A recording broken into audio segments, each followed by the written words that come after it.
Carolum Sancte Romane Ecclesiae Cardinalem Wojtyła.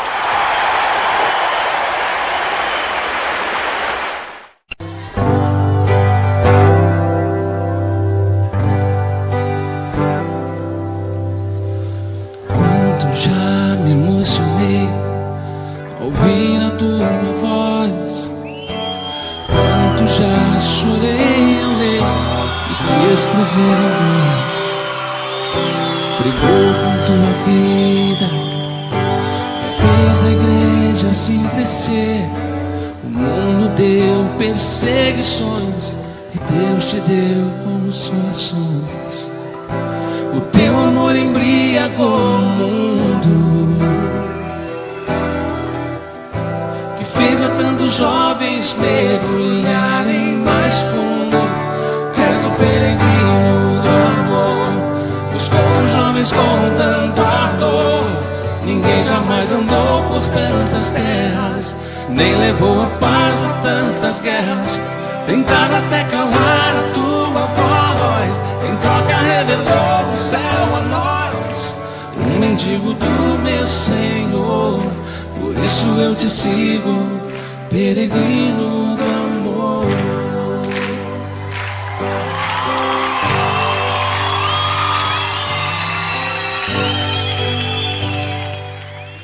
Olhando tua agonia, só posso imaginar que a própria Virgem Maria veio te buscar, e com os anjos te levou ao mais lindo lugar, e todos os santos lá estavam a te esperar. Foi por ter buscado a tantos jovens que em tua Páscoa a juventude veio a ti. És o peregrino do amor, buscou os jovens com tanto ardor. Ninguém jamais andou por tantas terras, nem levou a paz a tantas guerras. Tentaram até calar a tua voz, em troca revelou o céu a nós. Um mendigo do meu Senhor, por isso eu te sigo, peregrino do amor. Tão grande era a força do teu bem, que até os maus vieram e te buscaram também. És o peregrino do amor, buscou os jovens com tanto ardor. De tuas fraquezas não nos fez segredo, e deu a ordem pra não termos medo. A fé não está no corpo que se inclina, mas está na alma do que crê. Eu creio que és o nosso intercessor, por isso eu te sigo, peregrino do amor.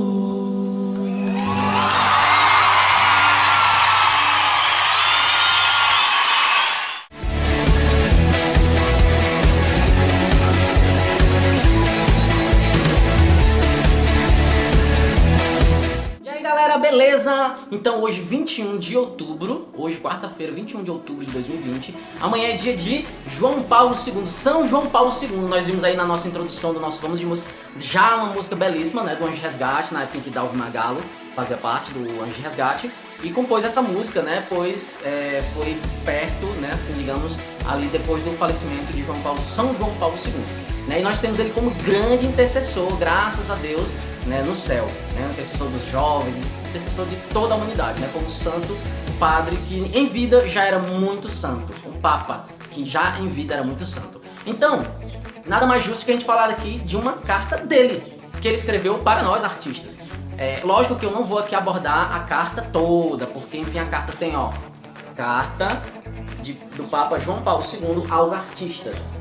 Então, essa carta ela tem 13 folhas, 13 páginas, mas eu vou só lhe apresentar essa carta para que depois você vá atrás no site do Vaticano, mais uma vez, www.vatican.va.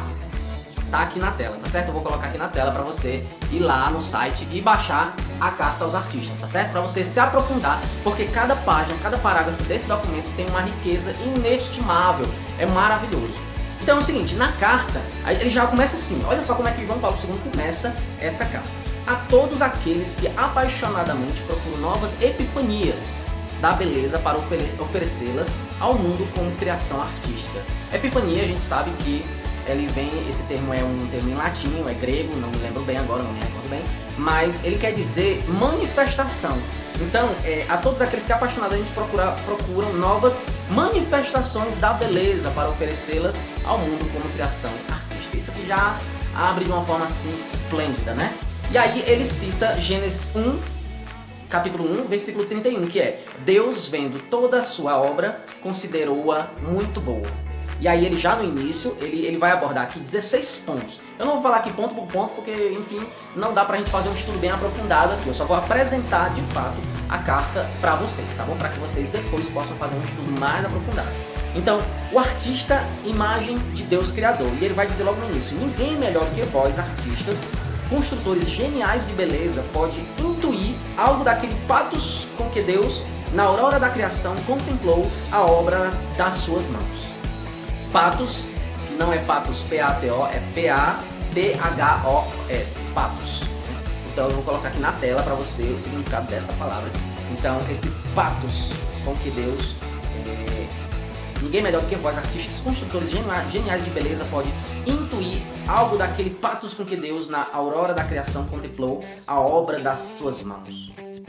E aí ele vai falar muitas coisas magníficas, né? Mas eu vou falar aqui desse ponto, que é o: pareceu-me por isso que não havia palavras mais apropriadas do que as do livro do Gênesis para começar esta minha carta para vós, que é essa que a gente citou no início: Deus, vendo toda a sua obra, considerou-a muito boa.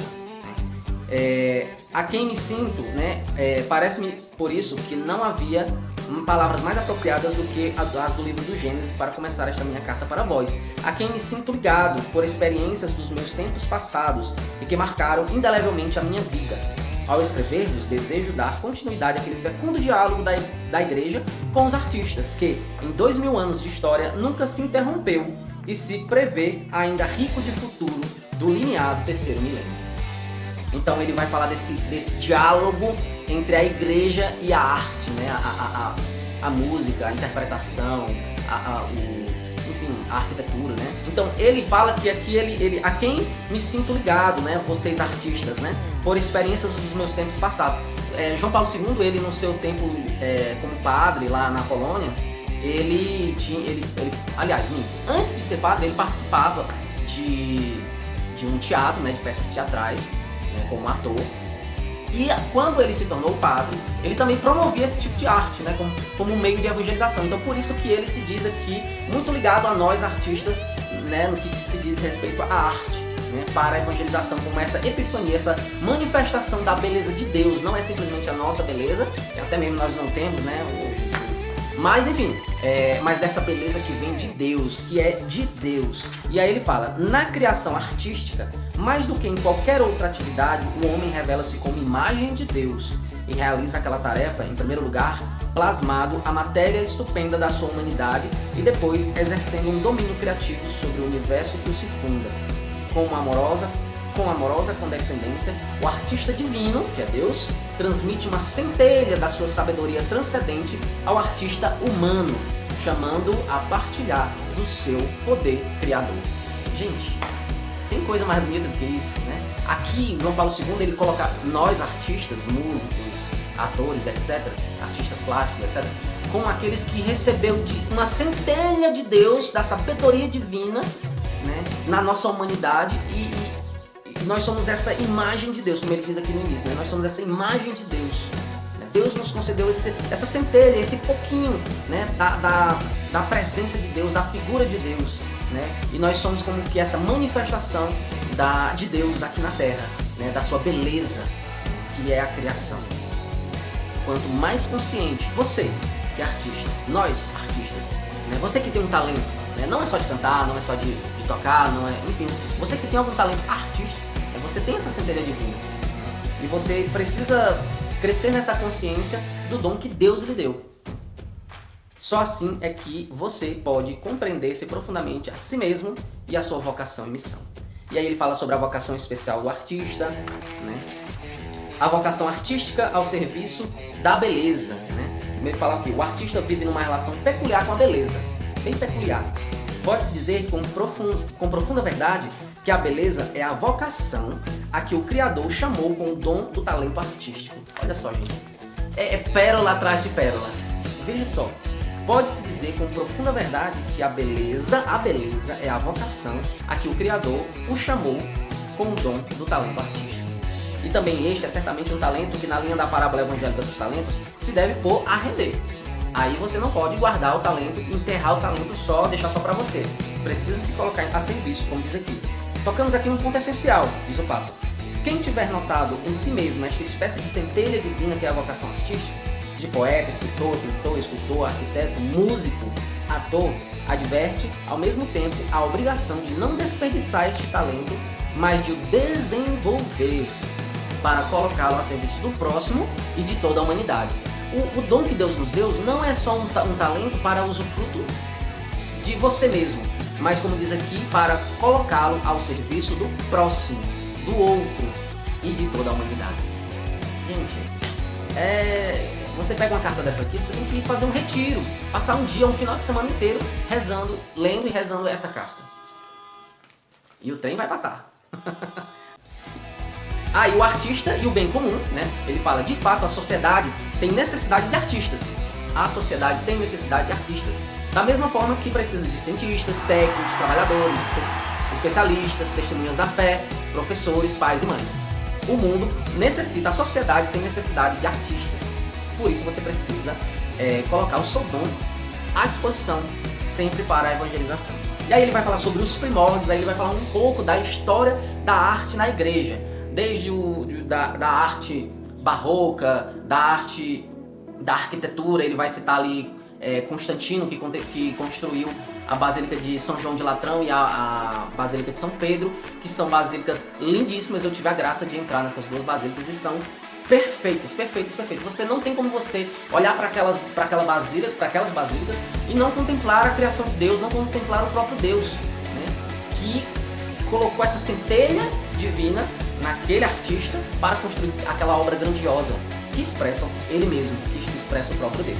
Ele fala também de São Gregório Magno, né, dentro dessa história, né, desses primórdios, né? Ele vai falar de São Gregório Magno, que o canto gregoriano veio de Gregório Magno, né? O canto gregoriano deu-se a esse nome pelo santo, né? Pelo nome do santo, São Gregório Magno. E aí surgiu o canto gregoriano, que foi ele que formulou, digamos assim, este estilo musical para a igreja, a qual, volto a afirmar aqui, é a língua oficial da igreja, que é o latim, né? E o canto gregoriano originalmente é em latim. E no final ele ainda vai dizendo aqui, aliás, mesmo no novo clima dos últimos séculos, quando parte da sociedade parece indiferente à fé, aqui ele falou um pouco, contextualizando, ele falou da questão da ruptura da arte com a igreja, um pouco dessa ruptura, né?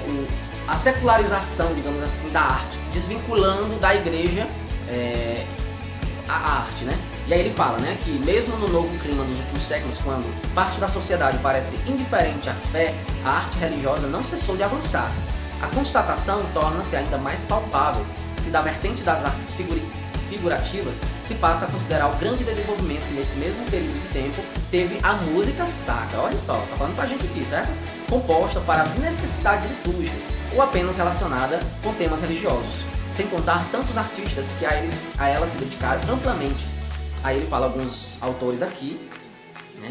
É sabido que muitos dos grandes compositores, aí ele vai citar aqui Handel, Bach, Mozart, Schubert, Beethoven, enfim, vários aqui, nos ofereceram obras de altíssima inspiração também neste campo. Aí outro ponto ele vai falar a caminho de um renovado diálogo, que é um tema central que ele pega nessa carta, que é esse diálogo entre a igreja e a arte, para que a arte litúrgica, né, ela caminhe junto com a igreja. E ele vai falando, enquanto busca do belo, fruto de uma imaginação que voa mais acima do dia a dia, a arte é, por sua natureza, uma espécie de apelo ao mistério. Mesmo quando prescruta as profundezas mais obscuras da alma ou os aspectos mais desconcertantes do mal, o artista torna-se qualquer modo, voz da esperança universal de redenção. Olha só, o artista torna-se de qualquer modo voz da esperança universal de redenção. É muito profundo, muito profundo. Tem que rezar com essa carta para poder compreender todo o mistério que ele vai falando aqui, né? Tudo que ele vai falando. E aí ele fala: a Constituição sobre a Sagrada Liturgia, Sacro Santo Concílio, lembrou a histórica amizade da Igreja pela arte e, falando mais especificamente da arte sacra, vértice da arte religiosa, não hesitou em considerar como nobre ministério a atividade dos artistas, quando as suas obras são capazes de refletir, de algum modo, a beleza infinita de Deus e orientar para ele a mente dos homens. Aqui ele está falando um pouco sobre a Sacro Santo Concílio, né? Um resumo assim da Sacro Santo Concílio. Então é outro tópico que ele vai falando: a Igreja precisa da arte. Para transmitir a mensagem que Cristo lhe confiou, a Igreja tem necessidade da arte. A Igreja tem igual necessidade dos músicos. Olha só, presta atenção, a Igreja tem igual necessidade dos músicos. Crentes, inúmeros irmãos, né, os crentes, como diz aqui, né, nós, alimentaram a sua fé com as melodias nascidas do coração de outros crentes, de outros irmãos, né, que evangelistas, evangelizadores, que se tornaram parte da liturgia, ou pelo menos uma ajuda muito válida para a sua decorosa realização. No cântico, a fé é sentida como uma exuberância de alegria, de amor, de segura esperança, de intervenção salvífica de Deus. Gente, é muita coisa. Aí outro tópico que ele vai falar é: a arte precisa da igreja. Porque ele falou a igreja precisa da arte, agora ele fala sobre a arte precisa da igreja. São Paulo escreveu, né? São Paulo escreveu na sua carta aos Romanos, no capítulo 8, no versículo 19, ele escreveu: a humanidade aguarda ansiosa a revelação dos filhos de Deus. Aguarda a revelação dos filhos de Deus também através da arte e na arte. Esta é a vossa tarefa. Músico, esta é a vossa tarefa. Você que mexe com artes plásticas, essa é a vossa tarefa. Você que é ator, cristão, católico, esta é a sua missão. Então, gente, essa carta ela é muito rica, como vocês puderam ver. Então, fica aqui o meu apelo a você baixar esse PDF e ler e rezar com ele, tá certo? Porque aqui contém a nossa missão como músicos, como artistas católicos, né, dentro da igreja, em favor da humanidade, para a humanidade. Então, gente, é isso. Muito obrigado. Se inscreve aqui no nosso canal, deixa aqui o seu like, tá certo? E muito obrigado para você que esteve comigo até agora no Vamos de Música e até quarta-feira que vem. Deus abençoe. Shalom.